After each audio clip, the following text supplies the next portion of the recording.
इस विलयन में हमारे पास विलेय भी वाष्पशील होगा और विलायक भी वाष्पशील। तो वाष्प अवस्था में ए और बी का संघटन पूछ लेता है, ठीक है, कि वाष्प अवस्था में ए का मोलेंस कितना है और बी का मोलेंस कितना। तो मोल क्या होते हैं, मोल क्या होता है, विलेय के मोल, इसके बराबर होगी द्रव्यमान बटे मोलर द्रव्यमान की। तो विलयन का जो वाष्प दाब है वो समानुपाती होता है इस विलायक के वाष्प दाब के, यानी कि यहाँ विलायक के मोलर्स जितने ज्यादा होंगे वाष्प दाब भी विलयन का उतना ही ज्यादा होता है।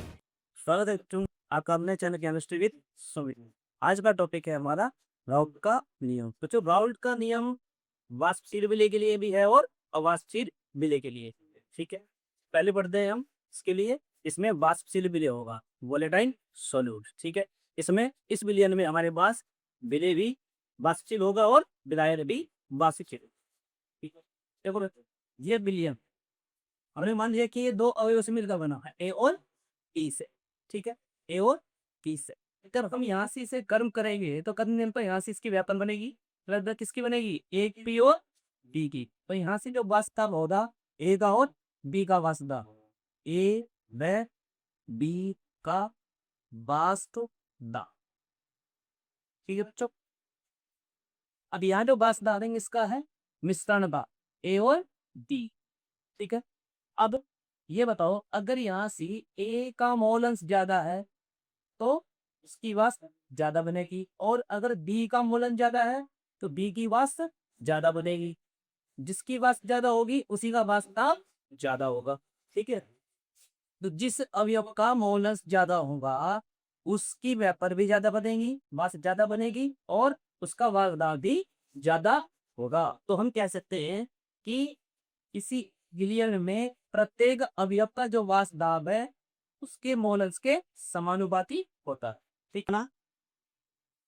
ए का वाष्प दाब, ए का वाष्प दाब पी ए, ठीक है, बी का वाष्प दाब पी बी, ठीक। तो यहाँ से जो ए का वाष्प दाब होगा वो उसके मोल अंश के समानुपाती होगा, और बी का जो मोल अंश, बी का जो वाष्प दाब है वो बी के मोल अंश के समानुपाती होता। तो हम कह सकते हैं पी ए समानुपाती एक्स ए, पी बी समानुपाती एक्स बी, ठीक है। अब जब हम यहाँ से समानुपाती हटाएंगे तो क्या आएगा, एक स्थिरांक आता है, एक स्थिर वैल्यू आती है, ठीक है। देखो अब यहाँ तो हमारे पास क्या है, दोनों द्रव्यों का मिश्रण है। जैसे हमने गर्म किया था तो वाष्प दोनों की से बनी थी।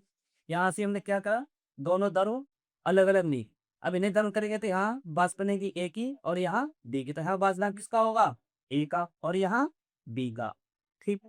तो जब यहाँ से हटाएंगे तो यहाँ क्या आ जाएगा हमारा, पी ए बराबर P naught A into X A, P B बराबर P naught B into X B.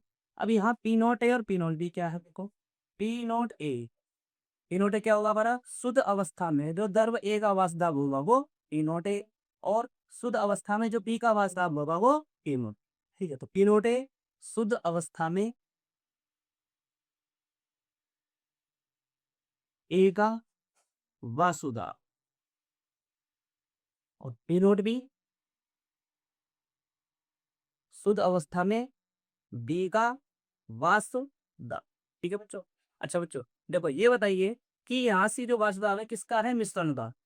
और मिश्रण का जो वाष्प दाब है वो बराबर हुआ किसके, ए के वाष्प दाब और बी के वाष्प दाब के योग की, ठीक है। तो हम कह सकते हैं कि जो पी टोटल है कुल वाष्प दाब, विलयन का वाष्प दाब,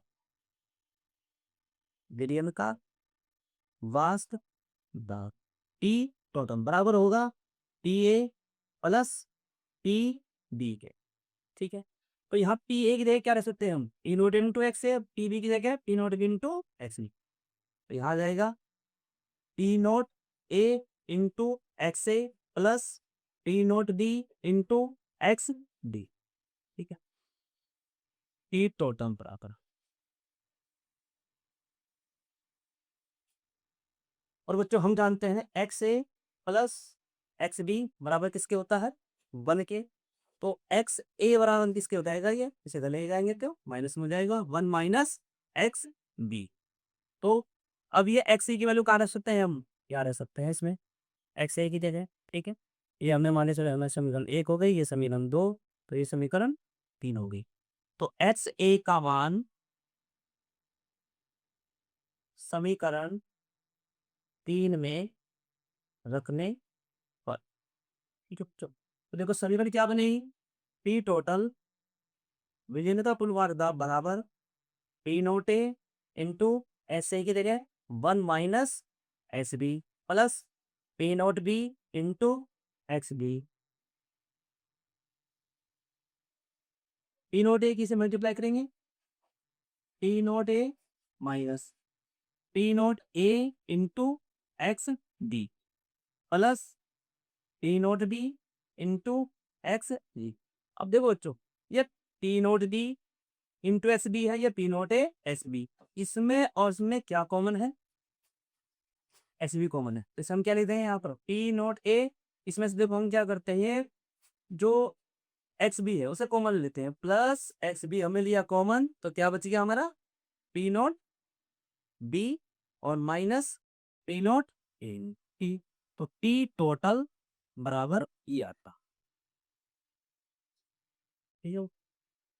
तो किसी भी लेन में जो पी टोटल होता रहे, यहाँ से जो वास्तव होगा पी टोटल वो बराबर होगा P naught A plus S B into P note B minus P naught A के, ठीक है। अब देखो कभी कभी क्या बनता है, वो किसी न्यूमेरिकल में ये जो वास्त है यहाँ से भास्कर अवस्था में ए और बी का संघटन पूछ लेता है। क्या पूछता है, भास्कर अवस्था में ए और बी का, कभी किसी न्यूमेरिकल में क्या करता है वो भास्कर अवस्था में ए और बी का संघटन पूछ लेता है, ठीक है।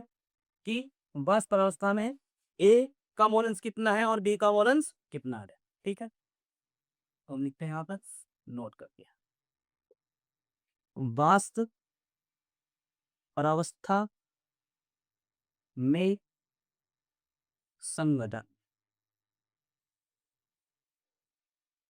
देखो वास्त परावस्था में ए का जो मोलेंस है हमने मान लिया क्या है वाई, ये बराबर होगा इसके, जब यहाँ वास्तव किसका है मोलेंस किसका है वाई ए का, तो हम क्या करेंगे जो यहाँ से वास्त दाब होगा ए का पी ए, इसे भाग देने से डिवाइड कर देंगे किससे टी टोटल से, जो कुल वास्त दाब होगा पी टोटल, ठीक है। इसी तरह से जो वाई भी होगा वाष्प परावस्था में डी का मोलेंस T V upon P total. Next अभी बच्चों काउंट का नियम अवाष्पशील विलय के लिए, पहला था वाष्पशील विलय के लिए, ये अवाष्पशील विलय के लिए, ठीक है। देखो बच्चों होता क्या है, इससे ताप पर किसी तनु विलयन के वाष्प दाब का सापेक्षिक अवनमन विलय के मोलेंस के बराबर होता, ठीक है। तो वाष्प दाब का सापेक्षिक अवनमन बराबर विलय का मोलेंस, ठीक है। अब देखो मैंने पहले वीडियो में बताया था कि वाष्प दाब का अवनमन क्या होता है। देखो ये हमारे पास कोई शुद्ध विलायक है, जब इसे आप गर्म करेंगे तो इसकी क्या बनेगी वेपर्स बनेगी, वाष्प बनेगी, और ये वाष्प क्या करेगी द्रव की सतह पर प्रति सतह पे दाब लगाएंगे, तो क्या कहलाएगा वाष्प दाब। तो यहाँ वाष्प किसका है, ये विलायक का, वाष्प किसका है विलायक का। देखो हमने मान लिया है कि जो शुद्ध विलायक का जो वाष्प दाब है वो पी नोट डी है, क्या है पी नोट डी, ठीक है। अब जब इसमें हम कोई अवाष्पशील विलय मिलाते हैं, अवाष्पशील विलय, ये अवयव ए और ये अवयव बी, ठीक है। तो जब इसमें अवाष्पशील विलय मिलाएंगे तो क्या होगा, यहाँ से वेपर्स हटेंगी और कुछ समय के लिए हम तक की सतह पर आएंगे और इस विलयन में विलय आ जाएगा, ठीक है। तो तैयार क्या हो गया ये विलयन। देखो बच्चों क्या होगा, विलयन का जो वाष्पदाब है वो क्या हो गया कम हो गया, ठीक है।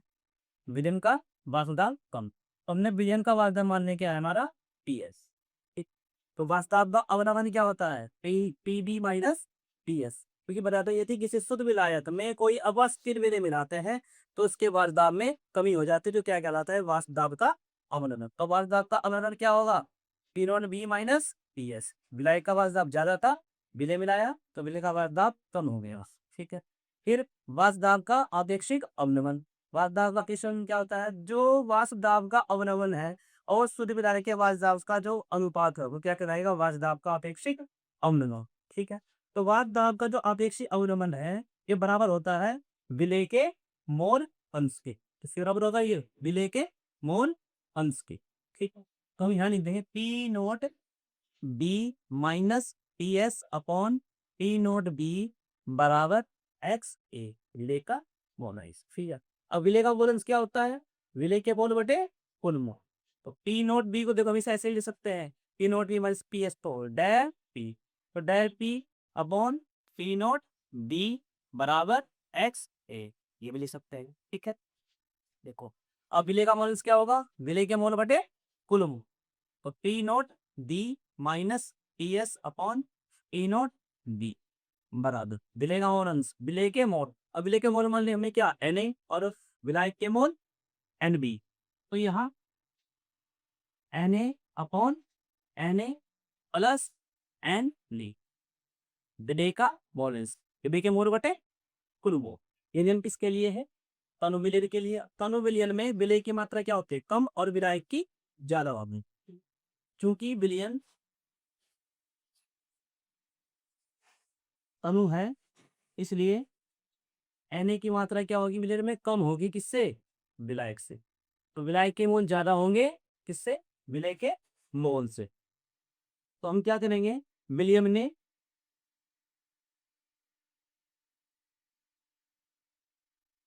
Na को नगण्य मानते, नगण्य मानने पर, अगर ये नगण्य मान लिया तो ये फॉर्मूला क्या बनेगा, P note B minus P S upon P note B बराबर N A upon N B. ये हो गए क्या, विलय के मोल, विलय के मोल, और ये विलायक के मोल। ठीक है बच्चों, अब देखो मोल क्या होते हैं, मोल क्या होता है, विलय के मोल किसके बराबर होंगे, द्रव्यमान बटे मोलर द्रव्यमान जी। और फॉर्मूला क्या बन जाएगा, P note B minus P S upon P note B बराबर विलय के मोल, विलय का द्रव्यमान बटे विलय का मोलर द्रव्यमान। तो विलय का द्रव्यमान क्या होगा, डब्ल्यू ए, अनमोल इसका जो मोलर द्रव्यमान क्या होगा, एम ए। ठीक है, ऐसे ही विलायक के मोल किसके बराबर होंगे, विलायक का द्रव्यमान बटे विलायक का मोलर द्रव्यमान। तो W B upon M B, ये तो कहाँ जाएगा, ऊपर, और ये नीचे। तो फॉर्मूला क्या होगा, P note B minus P S upon P note B बराबर W A into M D upon W B into N A. ये पॉइंट आप ध्यान दें इसमें, पी नोट बी क्या है, शुद्ध विलायक का वजन, पी एस क्या है, विलयन का वजन, डब्ल्यू ए विलय का द्रव्यमान, डब्ल्यू बी विलायक का द्रव्यमान, एम ए विलय का मोलर द्रव्यमान, और एन डी विलायक का मोलर द्रव्यमान।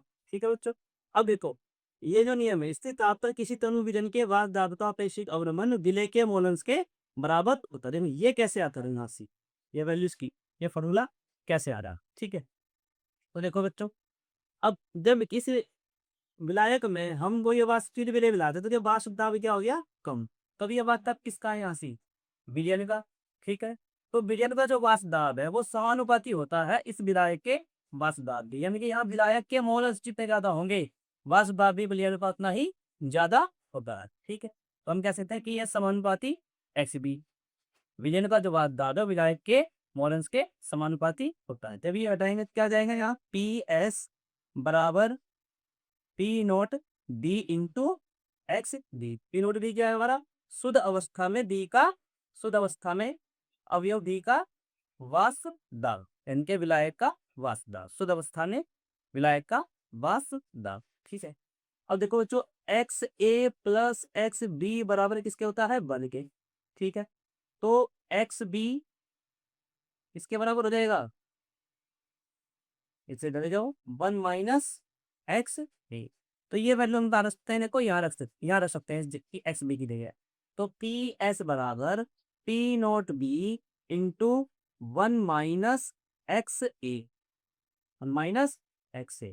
ठीक है, अब इसकी से मल्टीप्लाई करेंगे तो क्या होगा, P note B minus P note B into X A, ये पी एस। ठीक है, अब इसे तो लेके आएंगे तो ये प्लस में हो जाएगा, इसे तो लेके लाएंगे तो प्लस में, P note B into X A बराबर इधर क्या बचा पी नोट बी, इसे तो ले जाएंगे माइनस पी एस। अब देखो क्या करते हैं, ये पी नोट बी इधर मल्टीप्लाई में इधर भाग में चला जाएगा, सो भाग में चला जाएगा, तो एक्स ए बराबर T nought B minus P S upon T nought B. तो देखो वास्तव अपेक्षिक अवरण बराबर किसके हुआ, विलय के मोलेंस के, और यही हमारा राउल्ट का नियम है किसके लिए, अवास्तव विलय के लिए। ठीक है बच्चों, ये हमारा आज का टॉपिक। यदि आपको वीडियो अच्छी लगी हो तो लाइक कीजिएगा, कमेंट कीजिएगा और चैनल को सब्सक्राइब कीजिएगा ताकि अगले वीडियो आसानी से आप तक पहुंच सके।